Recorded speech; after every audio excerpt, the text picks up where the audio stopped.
What is up, guys? Welcome to another video. In this video, we will be talking about the Acolyte.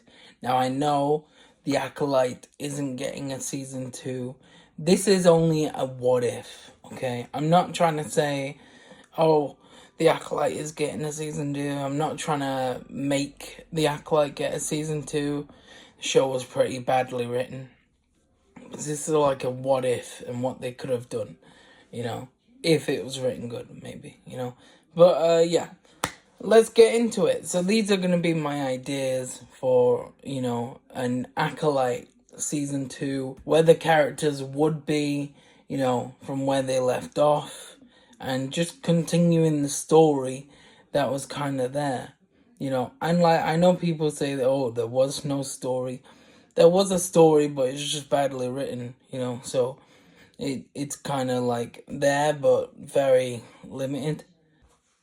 Yeah, let's get into it. Oh, just in case you don't remember, last time at the end of season 1, we had the big ending where, Osha is with Kaime now and they're holding hands, potentially trying to make a relationship happen. So, in this series, we'll see where that goes.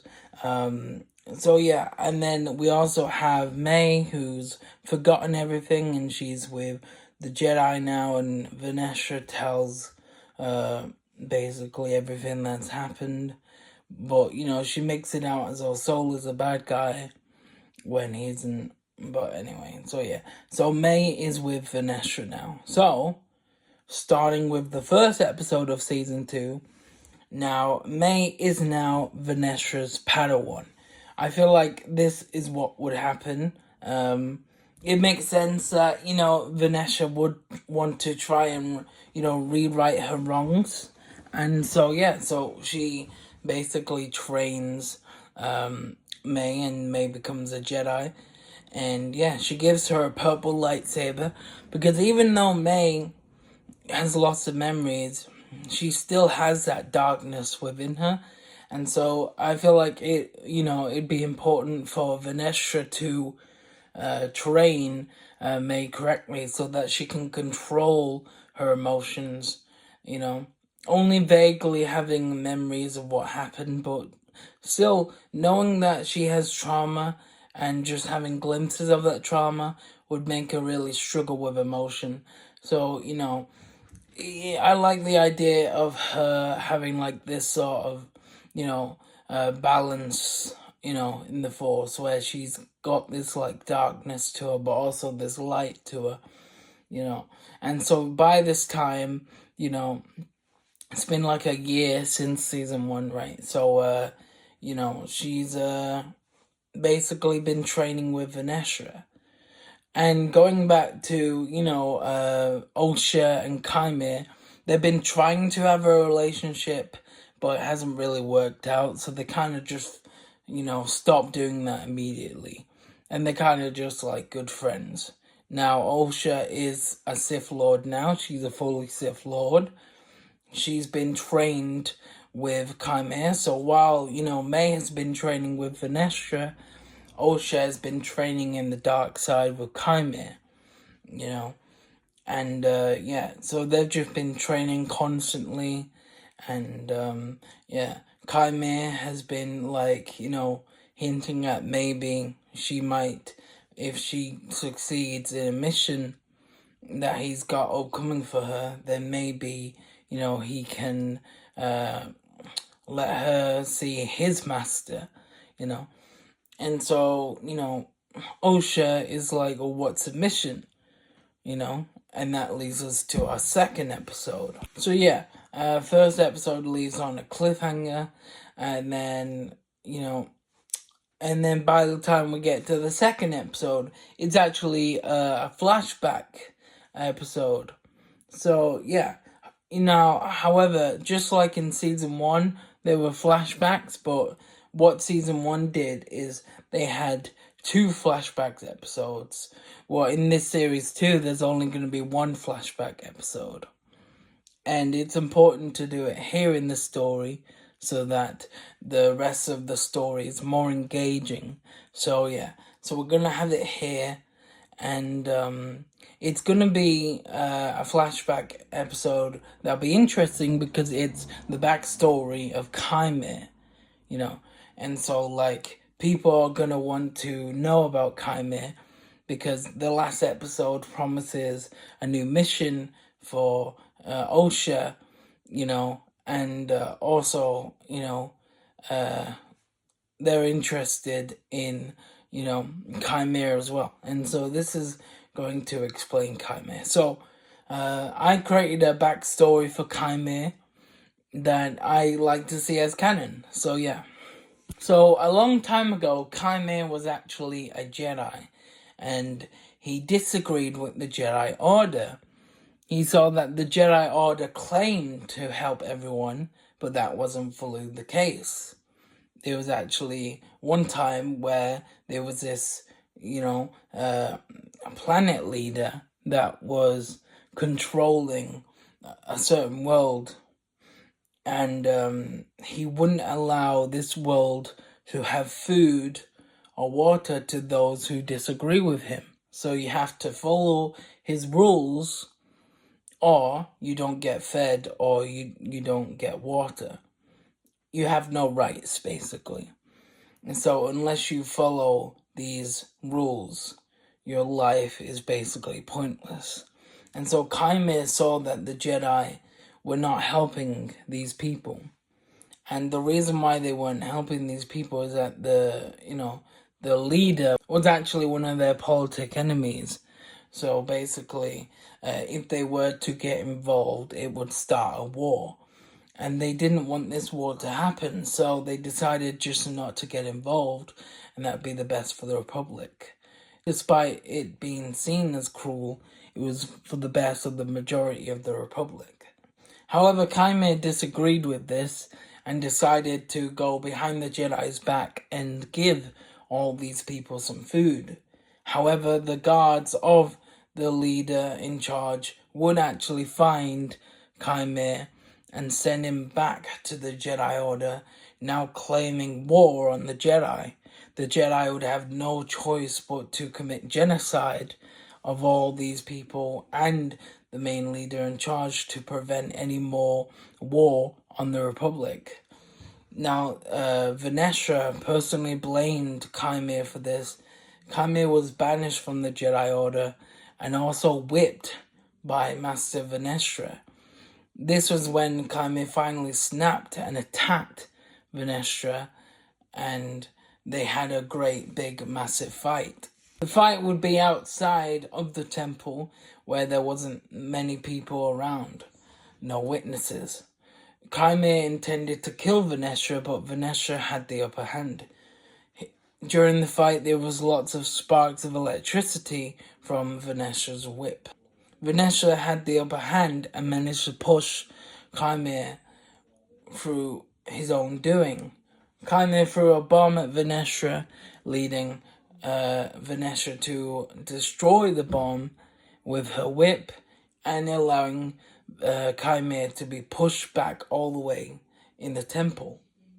Once Chimera was pushed back in the temple, there was actually some glass floors in his shoulder. He didn't know what this was at first, but then he realized it was actually from the Jedi floor. He also realized that his lightsaber was glitching out and didn't understand why, until he remembered that the Jedi temple floor was designed for Jedi safety. If a lightsaber would ever be dropped by accident, it would automatically turn off to prevent any students or teachers in the Jedi Temple getting hurt. Chimera thought he could use this against the Jedi. Now that he's no longer a part of the temple, he would have to become something else. And so he takes the Jedi floor with him and removes the shards from his shoulder. Getting up and disappearing, none of the Jedi would know where he went. He just vanished. Chimera would look for days for somewhere he could hide against the Jedi after they were looking for him. He eventually found a cave and decided that this would be a good stay to hide from the Jedi. He looked at the Jedi Temple glass floor and decided to call it Protosis. This would be his weapon against the Jedi with their lightsabers. It would allow lightsabers to glitch out and not be able to work properly. This wouldn't last forever, but it would still be effective. One night, Kaime would go to sleep, and then Darth Plagueis of the Wise would find him. He would find him and awaken him in his sleep, and he would sense that they both had the same meaning, to destroy the Jedi Order. Once Kaime has left the Jedi Order, the Jedi decided to rebuild. They would have to rebuild the Jedi Temple because of the damage that Kaime made. Kaime and Darth Plagueis would become master and apprentice. Darth Plagueis would reveal his plans for the Jedi and Order 66 and how they can work that out together. However, Kaime also had a plan of his own. He did respect Darth Plagueis' plan, and he did want to go with it, but he just had a plan of his own, and that was to have an acolyte, something that would be different than the rule of two. He decided to go with this plan and even tell his master, so that there'd be no sense of betrayal. The rest, as they say, would be history. Going into episode 3, May would have dreams of another life. May would have dreams of another life and tell her master Venestra. May wouldn't think anything of this until she sees Master Venestra's face, who's told her to ignore it and just let go.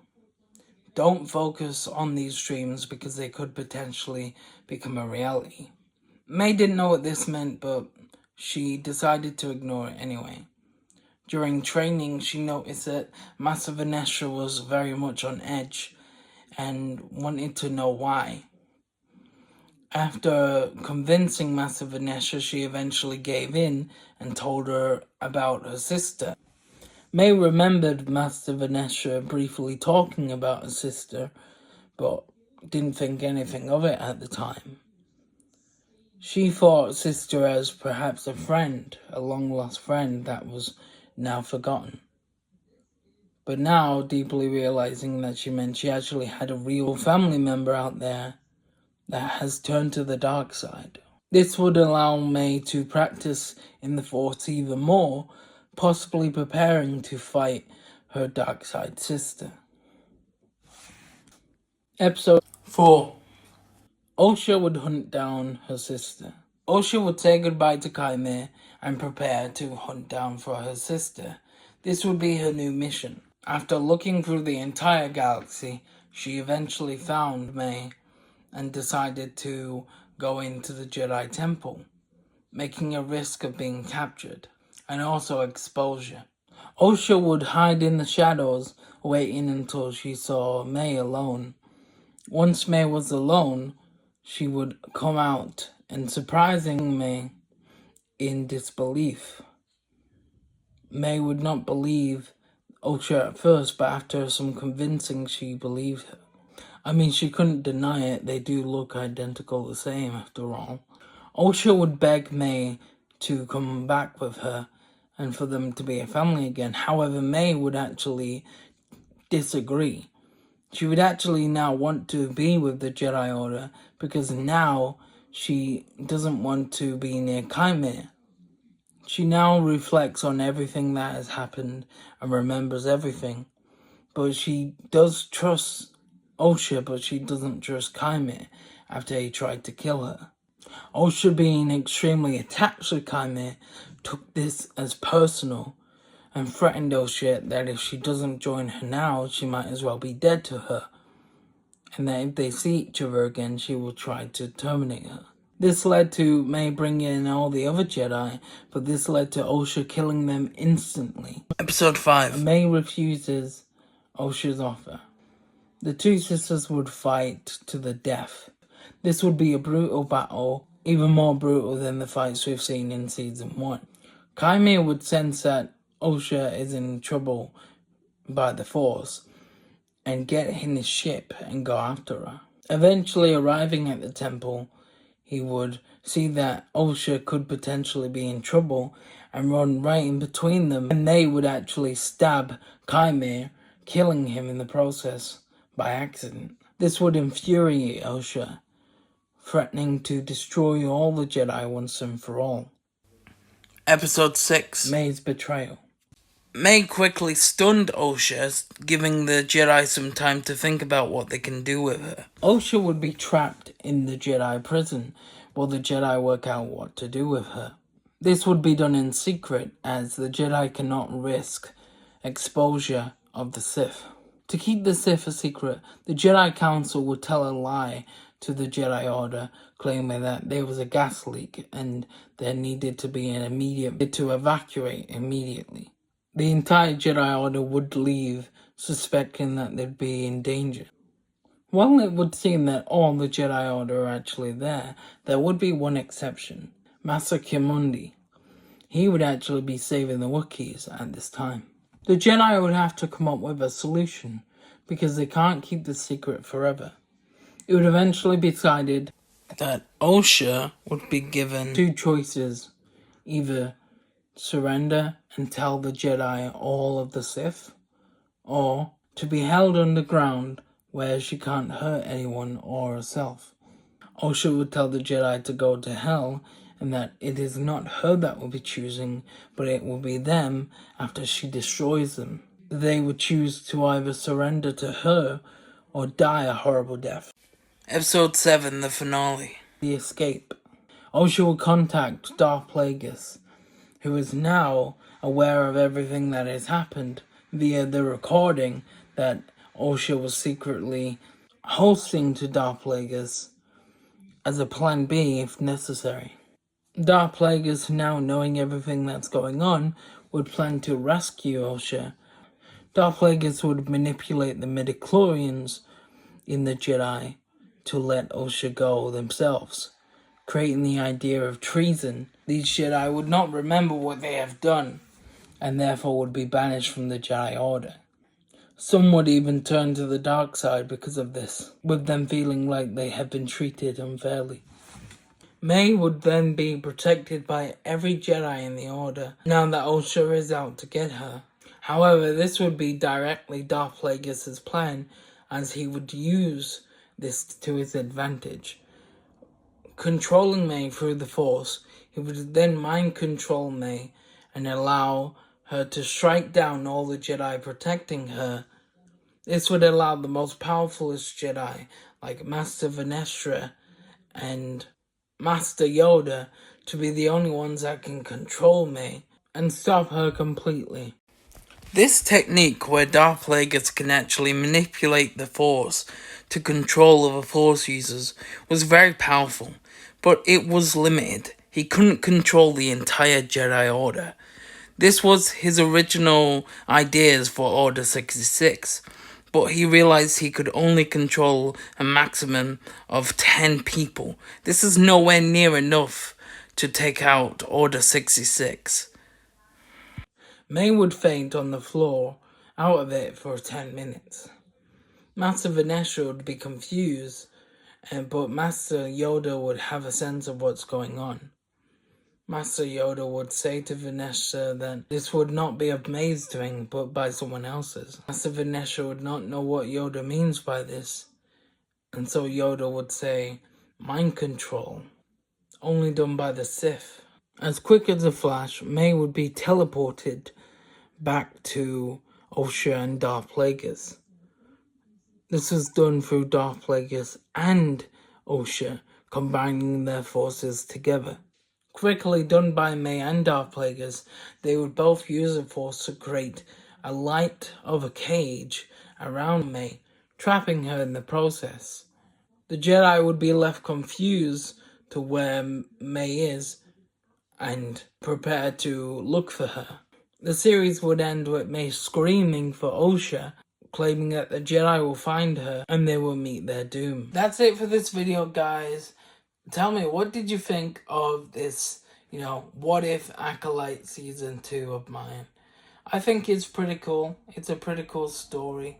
You know, it's a little more to what was teased at the end of season 2. And I feel like it makes sense, you know. I feel like, you know, Vanessa would definitely have, May as her Padawan and train her with both the dark and light side of the Force. I definitely think, you know, Osha would definitely go looking for May. I definitely think, you know, May would have a different perspective on, the Jedi after them, you know, helping her and being honest with her about what has happened, you know, and she definitely would prefer the Jedi rather than the Sith, because even if, like, May messes up, the Jedi will not straight away try to kill her or try to abandon her. They will give her another chance at least. And I do think that the two sisters would end up fighting again, only this time it would be lightsaber style rather than hand style. And unfortunately, yes, I did kill off Kaimir just because I feel like it was his time to go. And I feel like if I did a season 3 of The Acolyte, then Osha would probably end up dying, and May as well eventually, because, eventually they both have to die, and Palpatine would be the main one, behind being the apprentice to Darth Plagueis. But yeah, this was obviously just some ideas for season 2. If I ever actually written episode by episode, there'd be probably a lot more details into this, but the most amount of details was with Kaimir's backstory. I really wanted him to, be seen as a good guy, he's the only Jedi that saw what the Jedi were doing, but not really understand why they were doing it. Like, the Jedi want to help the people they can't, but, they have to think of the majority of the Republic and rather just a small portion. Sometimes the good guys have to make the hard choices. And so Kaimir, he wanted to do the right thing, but he wasn't thinking about the bigger picture. And that's his downfall, And so, and him being abandoned from the Jedi, him feeling betrayed from them, him being attacked from his, master and everything, it just works really for me. And the reason why she's very secretive of, Kaimir in season 1 is because she doesn't want anyone to remember that actually Kaimir was, her apprentice. After all, this would be quite a long time ago, maybe 50 years before the show itself, and so, yeah. So this would be a very young Kaimir. Hope you guys liked the art I did and the photoshops, and some of it is AI, some of it is Photoshop, some of it is AI and Photoshop, some of it is stuff I found online. So yeah, hope you guys liked this video. Thanks for watching, and I'll see you in the next one. Peace.